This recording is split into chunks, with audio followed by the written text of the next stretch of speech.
Le damos ahora, sí, la bienvenida a nuestro primer invitado, Nicolás del Caño. ¿Cómo estás? ¿Todo bien? ¿Qué tal, Amanda? Muy buenas noches. ¿Cómo están ustedes? Ya te presenté recién, pero vuelvo a presentarte, diputado del Frente de Izquierda en representación de la provincia de Buenos Aires. Así es, así es. Bueno, estábamos viendo que no va a haber sesión la semana que viene, está todo muy complicado para conseguir adhesiones por parte de los dos bloques mayoritarios y venimos de una sesión donde justamente la oposición logró imponer un dictamen y darle media sanción, ¿no? Que es la ley de alquileres. ¿Cómo todo esto repercute en este contexto electoral para poder aprobar muchas iniciativas que hay que benefician a un montón de gente en su vida cotidiana, ¿no? Como la ley de seguridad del paciente, para no hablar de cosas más complejas o que por ahí requieren otro tipo de acuerdos, como blanqueo de capitales o esos temas, ¿no? Que la Sí. agenda está cortita.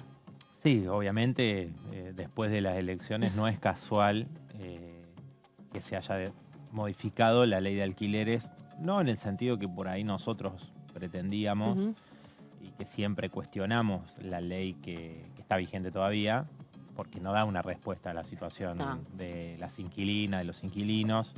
Tiene puntos que realmente son muy flojos porque no establece ningún tipo de regulación, por ejemplo, para el precio inicial de los alquileres, ¿no? Entonces vos ahí vas a una negociación que ya sabemos que es totalmente desigual, pero bueno, está avanzada en función de los intereses de las inmobiliarias, porque al quitar regulaciones, al hacer antes, cualquiera que haga la cuenta, ¿no? Dice, anual, si vos lo anualizás, que es como está estipulado en la ley actual, digamos, los aumentos, el incremento, a dar la pauta de que si vos actualizás cada 4 meses, y si actualizás cada uno va a ser peor, más dinero se va a llevar la inmobiliaria, ¿no? Los dueños, o sea, y el inquilino va a destinar más recursos en su año, un asalariado, un jubilado, una jubilada. Entonces, ¿qué te dicen del otro lado? Te dicen, bueno, no, pero el problema es que muchos inmuebles salieron del mercado porque no es rentable con la inflación que vos tenés. Ahora, ¿quién puede hacer eso? O sea, un jubilado que completa su magra jubilación con el alquiler de un departamento, una propiedad que heredó o lo que fuese, un laburante, no va a retirarlo porque tendría que mantener. Claro, porque tendría que mantener incluso ese departamento o esa casita, y con qué lo va a hacer, digamos, con la jubilación que ya no le alcanza para ir a comprar, como vemos todos los días. O sea, una trampa discursiva. Exacto. Ahí lo que vos tenés son los grandes grupos inmobiliarios, que son los que chantajean y los que llevaron adelante esto, ¿no? Entonces, en ese marco, digo, es difícil pensar que se pueda establecer una agenda en el Congreso, que siempre es difícil, salvo cuando se plantean demandas desde abajo, desde los movimientos sociales. O hay un hecho muy impactante. O hay un hecho muy impactante, claro. Pero digamos, si no es difícil que se pueda establecer una agenda en el Congreso que sea favorable a las mayorías trabajadoras, y más en este contexto y de cara a las elecciones, ¿no? Hay una puja permanente y ahora se ve agudizado, ¿no? Así que está difícil que haya proyectos de estas características. No quiere decir que no vengan otros, ¿no? Y que no tengamos la sesión, que en principio iba a ser la semana que viene, ahora parece que sería la siguiente, pero tampoco está claro, ¿no? Y ahí el que termina poniendo la agenda es entre el Frente de Todos y Juntos por el Cambio para negociar el quórum, ¿no? Claro, sí, es para negociar el quórum y, como te digo, medidas que en última instancia, bueno, algunas, evidentemente, por ejemplo, todo lo que tiene que ver con la creación de universidades, siempre hemos apoyado, en muchos casos criticamos que no sea democrático el control de los recursos, ¿no? como debería ser. Pero obviamente que eso nosotros lo hemos impulsado y muchas veces se ha garantizado sesiones gracias a los aportes que hemos hecho de los diputados. 4 compañeros. Exactamente, las diputadas y diputados del Frente de Izquierda. Pero bueno, después tenés otros temas, que es el caso de blanqueo. ¿Cuántos blanqueos tuvimos?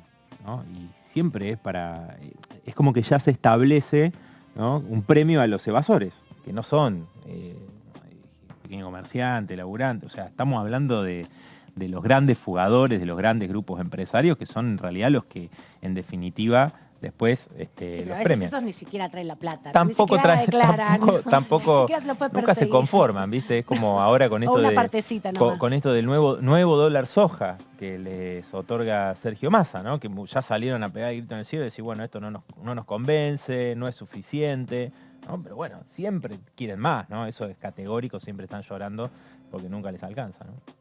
Mi duda es tema ley de alquileres. ¿Empeoró porque se sancionó la ley, la situación de los inquilinos? O sea, a mayor ley, a nueva ley, mayor regulación. Si se regula más, ¿no sería peor aún todavía? O si tiene que ver con la inflación y el contexto actual, digo que por ahí muchos ponen la vivienda en dólares y no tiene que ver con la ley de alquileres, digo, porque parecería que el problema es la ley. Si uno ve la ley dice, Claro. pero es mayor regulación, entonces mayor regulación empeoró la situación. Claro, bueno, justo esto que vos decís, vecinos míos me decían, che, pero hay que hacer algo con la ley de alquiler. Entonces vos le explicás, mirá, yo te digo lo que quieren modificar. Y lo que se quiere modificar Sí. de parte de ciertos sectores no es para mejor de los inquilinos, ¿no? En realidad hay un tema con la inflación, ¿no? Porque evidentemente para el propietario, digamos, va a ser menor a la inflación real, en definitiva, pero para el que alquila, con los precios que hay, a vos te duplican al año y ya partís de un precio enorme, porque en realidad hay mucho de esto de que se impone a nivel internacional, esto de $25 por día, un departamento, una casa de 2 ambientes. Hay O sea una que dolarización. ahora es una referencia mundial, la Hay del una precio referencia del y- alquiler temporario, Claro, por y ejemplo. hay un debate con respecto a eso, digamos, ¿no? Entonces, ahora, después tenés la parte de la trampa, que los dueños de inmobiliarias te dicen, en realidad esto fue por la ley de alquileres. Claro. No, la ley de alquileres que pone regulaciones hizo que ellos, para custodiar sus intereses, imponer sus condiciones de libre mercado, ¿qué quiere decir? Que vos vas y ellos te van a imponer todas las condiciones, ¿no es cierto? Entonces, hay Eso, menos mi duda es oferta. por qué a mayor regulación mejorarían las condiciones. Esa es mi duda. No, yo creo que mejoraría, por ejemplo, si hay un impuesto a la vivienda ociosa.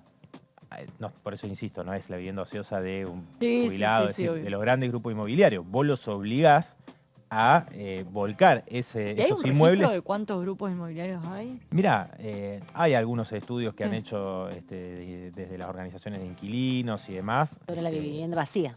Sobre todo, en realidad, sobre la vivienda ociosa, que se calculaba antes, hace algunas décadas se calculaba 2 millones, ahora ya el cálculo establece 3 millones de viviendas ociosas, ¿no? Entonces, algo completamente irracional, porque no estamos hablando de algo menor, ¿no? Estamos hablando de un techo, que no es solamente para aquellos que tienen la posibilidad de inclusive alquilar, cada vez menos, ¿no? Pero también hay muchas familias, el otro día desalojaron en Ciudad Evita a un grupo de familias, 200 familias que fueron brutalmente reprimidas porque tuvieron que ir a un asentamiento, porque no tienen dónde ir, porque no Claro. pueden pagar más el alquiler. Tampoco tenés un pedazo de tierra, que mucha gente humilde, trabajadora, reclama, dice, yo no estoy pidiendo que me regalen algo. Total, O sea, sí, yo estoy pagando, diciendo, sí. quiero la posibilidad de tener un pedazo de tierra Instalarme y desarrollarlo. para poder construir.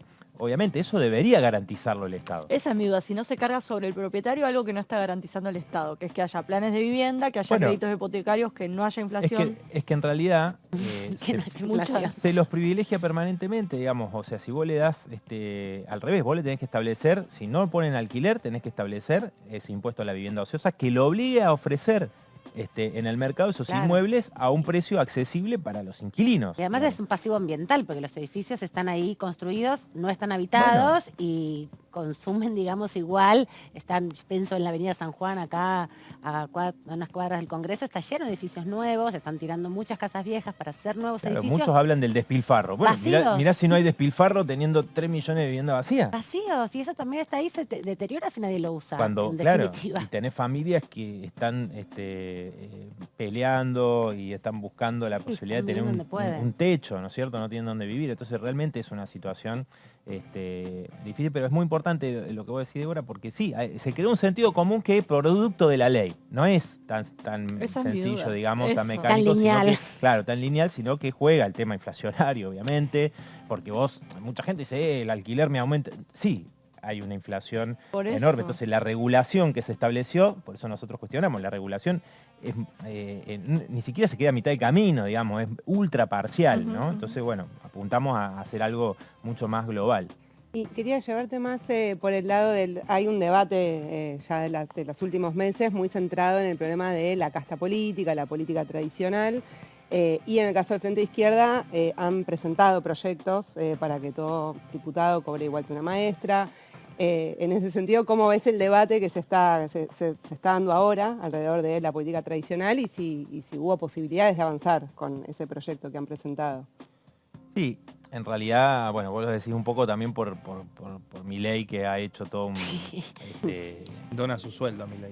Claro, Es verdad, el sorteo... lo rifa. ¿Sigue pasando eso? Bueno, Hace mucho no lo muestra, pero Claro. hace unos 2 o 3 meses por veces lo menos. hizo, por lo Sí. menos. Villarroel igual lo cobra todo, ¿no? Pero bueno. Bien. No, pero digo, acá Y hay sus un asesores. tema que nosotros trajimos en diciembre de 2013, yo recuerdo, recién asumíamos, yo fui electo diputado por Mendoza en aquella oportunidad, trajimos el proyecto que, en nuestro caso, el planteo es que se cobre igual que un trabajador, que un docente, ¿no? Pues estipulamos un docente como un parámetro, ¿no? De que no sea un privilegio, no porque el docente gane un salario justo, ¿no? Hoy, de hecho, hubo un paro empezó un paro de 48 horas en la provincia de Buenos Aires y en muchas otras provincias de docente, a pesar de que la conducción de SUTEBA no convoca, porque lo que le han ofrecido como paliativo frente a la nueva evaluación no conforma a los docentes, pues no te alcanza, además de la crisis social que hay en la escuela pública. Entonces, nosotros planteamos que todo funcionario político cobre igual, diputadas, diputados, igual que un docente, que un laburante, ¿no? Porque no es un privilegio. Ahora, imagínense, ustedes saben cómo nos miraron los distintos bloques y oficialismos cuando presentamos esto. O sea, nos miran como, no, quieren mantener sus privilegios, ¿no? Eso está claro. Tampoco, bueno, tuvimos de parte del bloque de La Libertad Avanza, no hubo ninguna intencionalidad de avanzar en esto, porque en realidad ellos hacen una demagogia con esto, ¿no? Una demagogia doble. Por un lado, ellos quieren que solamente puedan hacer política los empresarios, porque Milei dice, no, yo lo dono, porque claro, él cobra miles de dólares por las conferencias y demás, o Macri también podía hacer lo mismo, otros que son empresarios. Ahora, esto ya surgió hace muchísimos años, Claro. como planteo de los socialistas en la Comuna de París, inclusive años antes, luchas del movimiento obrero, planteando que hubiera un salario de los diputados, un salario como promedio de un trabajador, ¿no?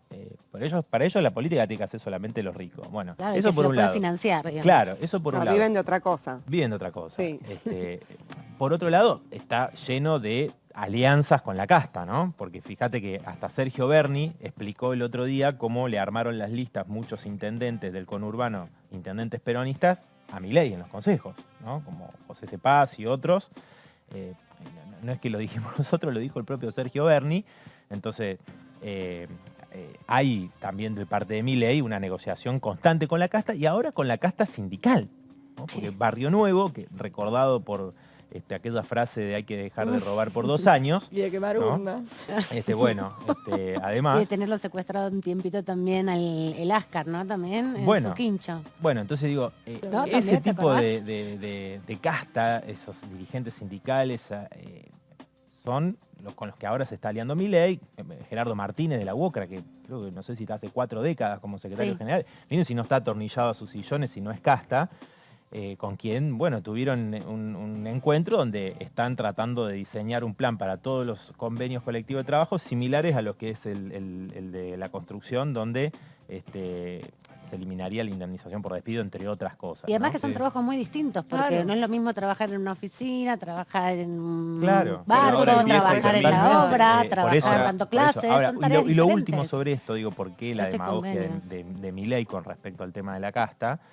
Porque en realidad, supongamos que se hiciera lo que nosotros planteamos, es decir, que todo funcionario político, es más, creemos que muchas tareas que hacen distintos ministerios se superponen, ¿no? Pero podría ser mucho más barato. O más ordenado. en Ahora, un punto. claro, ahora, esos recursos no son ni de cerca suficientes para paliar todas las necesidades Claro. sociales que hay, porque los recursos y las riquezas principales de la Argentina se las llevan los grandes grupos empresarios. Arcor, que son los que te remarcan todos los días, 22.000 millones de pesos ganaron los primeros 7 meses de este año. Por poner una Y no empresa, quieren digamos, entregar ahí, un bono. claro, y después no te quieren pagar el bono, pero después tenés los grandes fugadores, o sea, no faltan dólares en Argentina, tuviste 48.000 millones de superávit comercial los primeros 3 años de Alberto Fernández, sino que sobran fugadores, ¿no? Que se llevan esos recursos durante todos estos años y por eso somos uno de los países donde más recursos hay en los paraísos fiscales, porque por eso te decía lo del blanqueo, es premiar a esta gente que elude y evade impuestos permanentemente y tienen un PBI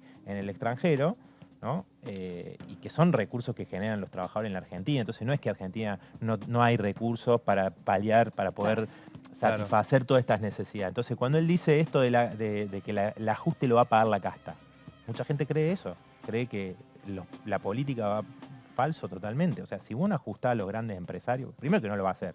Ahora, después, si vos no ajustás a los grandes empresarios, que son los que se llevan la guita, los grandes bancos, hicieron una fiesta con las LELIC y todo eso, lo va a terminar pagando el pueblo, como siempre, digamos. Sí, ¿no? la ley de entidades financieras. Ni hablar de la dictadura que tanto ¿no? reivindican.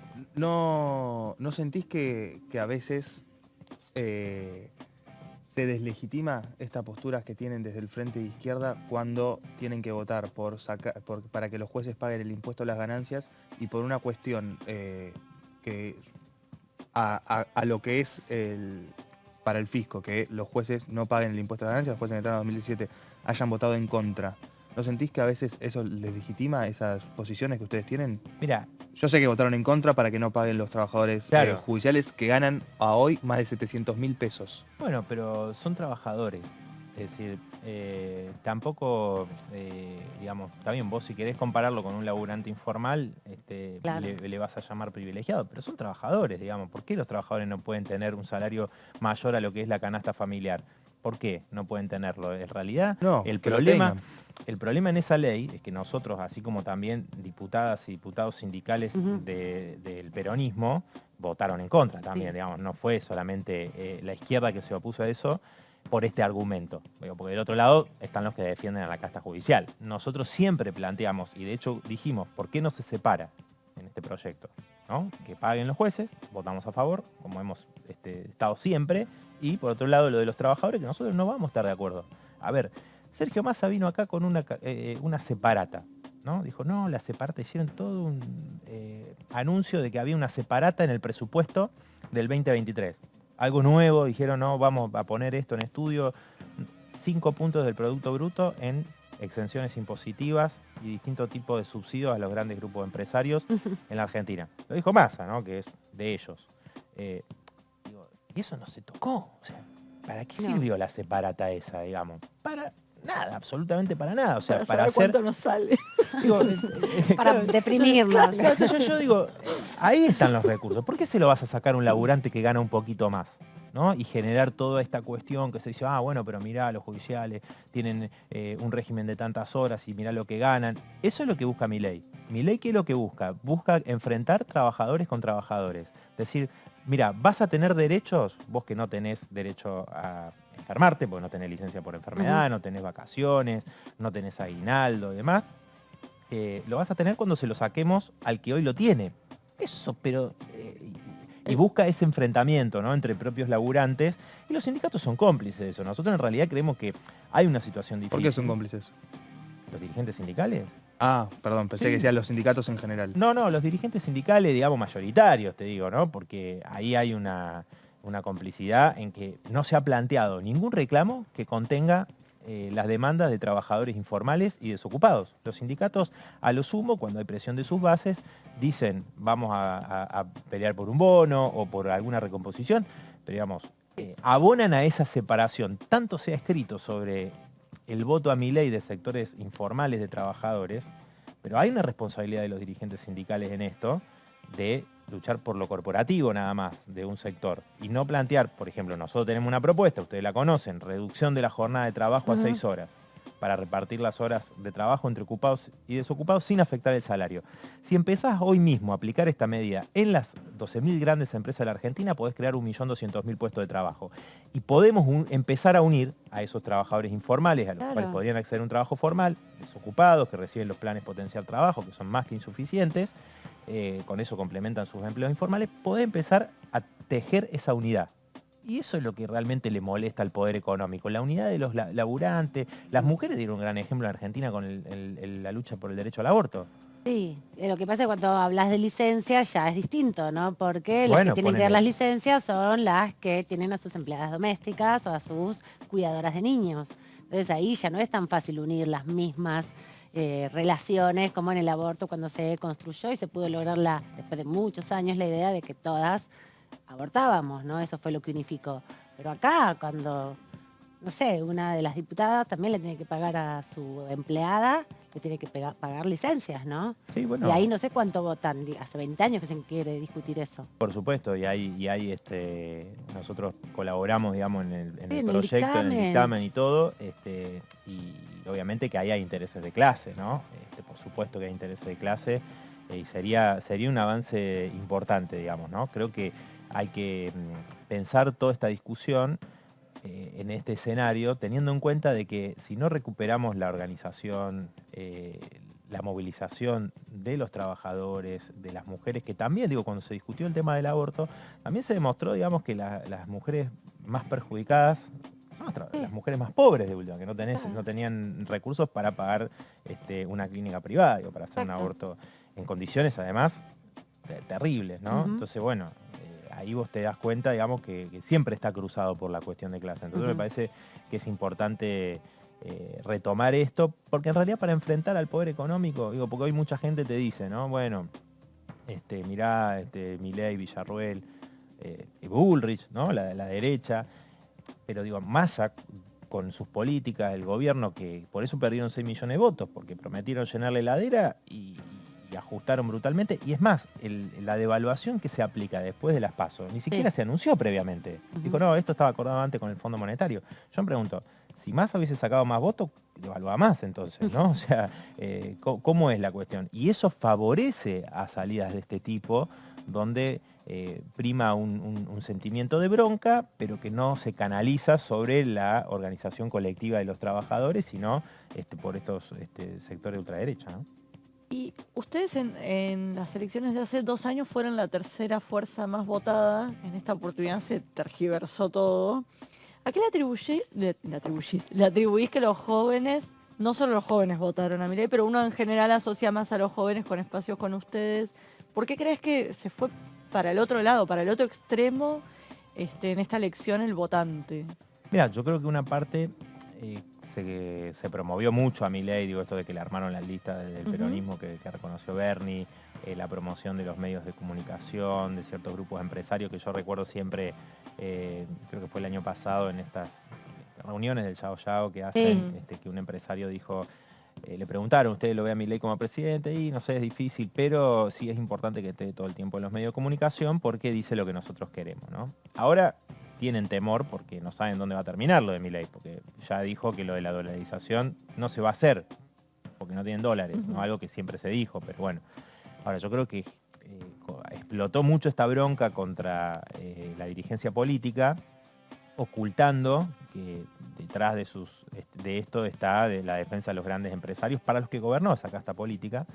Y por otro lado, me parece que también hay un engaño con el tema de la dolarización. Es decir, la inflación obviamente es lo que más afecta económicamente. Lo que ves cotidianamente. Y esa desesperación, creo que mucha gente en la desesperación dice, bueno, probemos con algo nuevo la dolarización, y ahora empieza, bueno, a haber una reflexión sobre ese tema que obliga incluso al propio Milei y sus asesores a rever este punto, ¿no? Sí.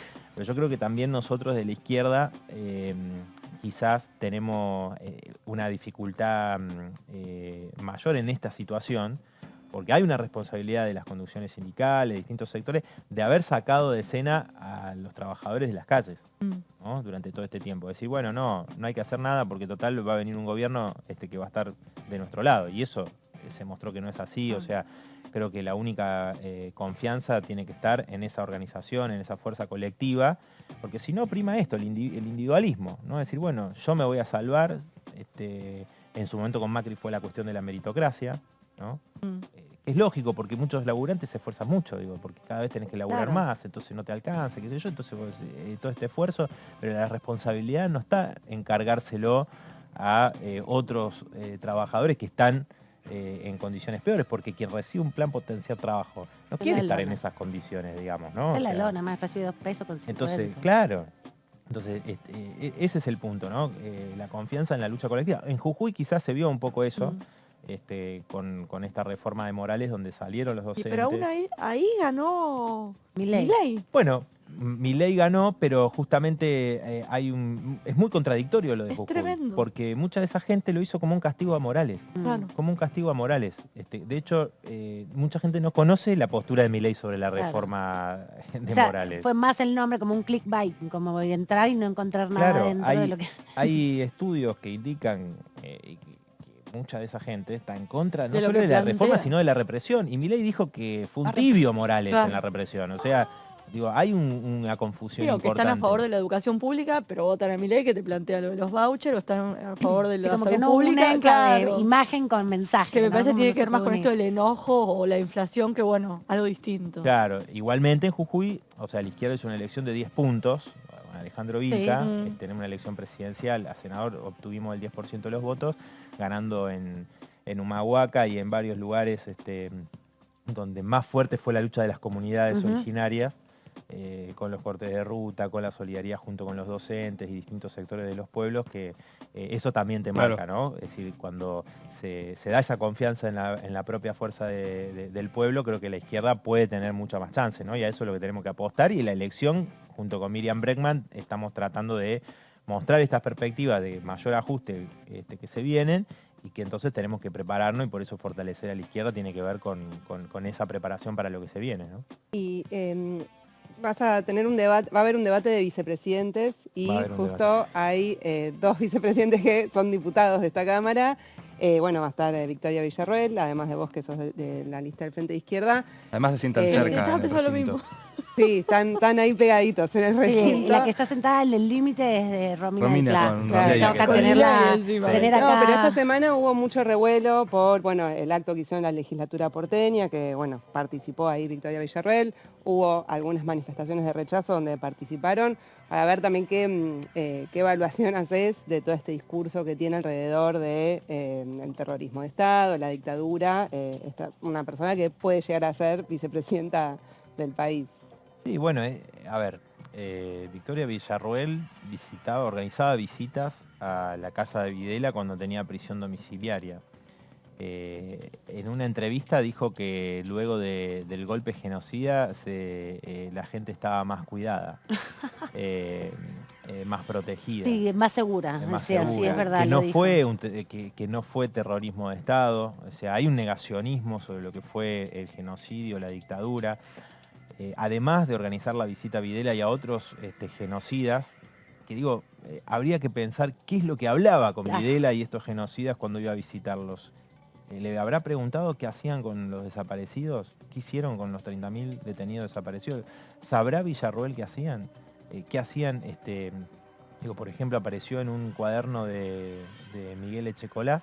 Si tiene la información de los nietos que faltan recuperar, por Claro, ejemplo, la sería un gran información aporte. sobre los nietos. Apareció en los cuadernos de gente que estaba diseñando la defensa de Echecolás en los juicios, donde bueno, estuvo mi compañera Miriam Bregman junto a otras abogadas y abogados en ese juicio donde desapareció Jorge Julio López, ¿no?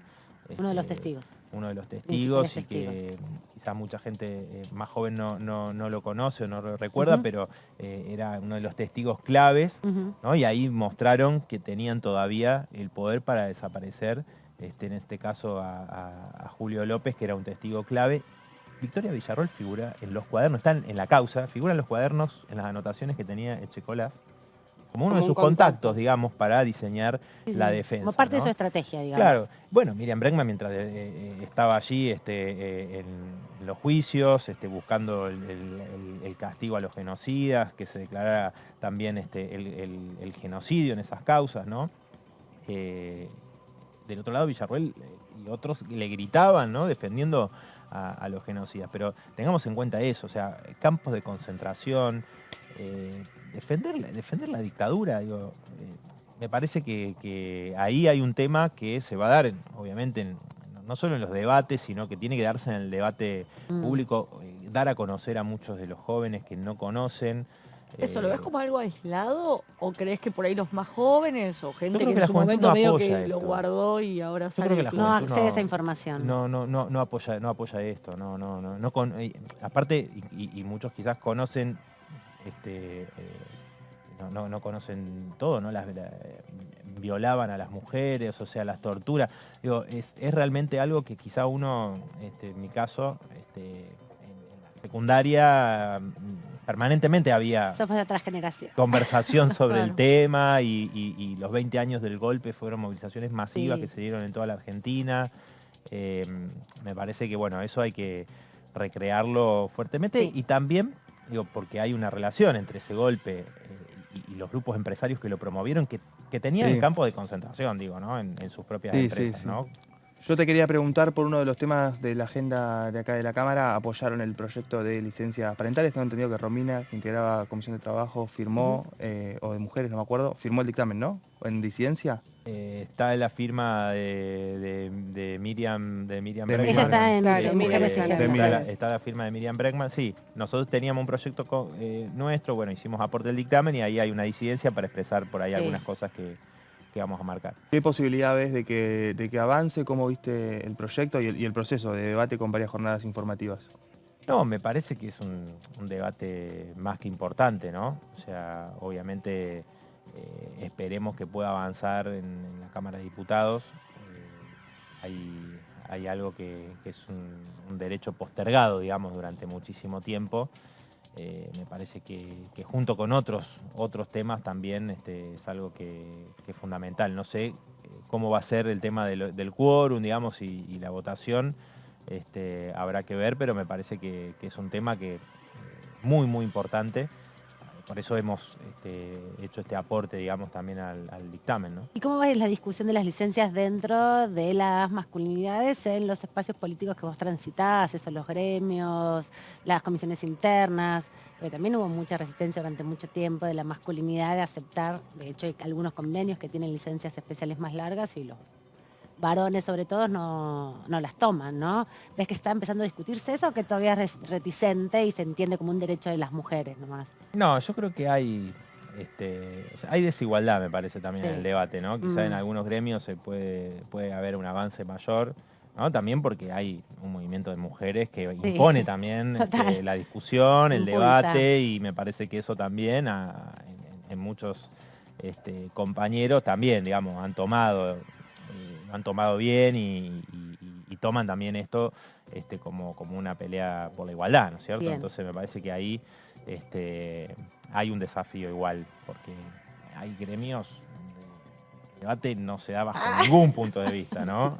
Entonces, ni muchos otros tampoco, ¿no? Sí. Entonces, pero digo, hay una cuestión particular donde está planteado, digamos, esta pelea también entre los trabajadores, entre los varones muy, muy fuerte, ¿no? Y eso nosotros particularmente lo damos siempre, ¿no? O sea, hemos tenido peleas que se han dado nuestras compañeras, nuestros compañeros contra la discriminación permanentemente, o sea, pararle la mano a los jefes también en los trabajos, o sea, buscar ese compañerismo no es fácil, pero bueno, es una pelea que la izquierda, nuestras compañeras y compañeros en todo el lugar de trabajo se esfuerzan por dar cotidianamente, ¿no? Gracias, Nico, por esta visita a nuestra No, edición. por favor, muchas gracias a ustedes. Nos vemos en Un cualquier gusto. momento. El diputado Nicolás del Caño nos acompañó en esta primera hora de la tarde.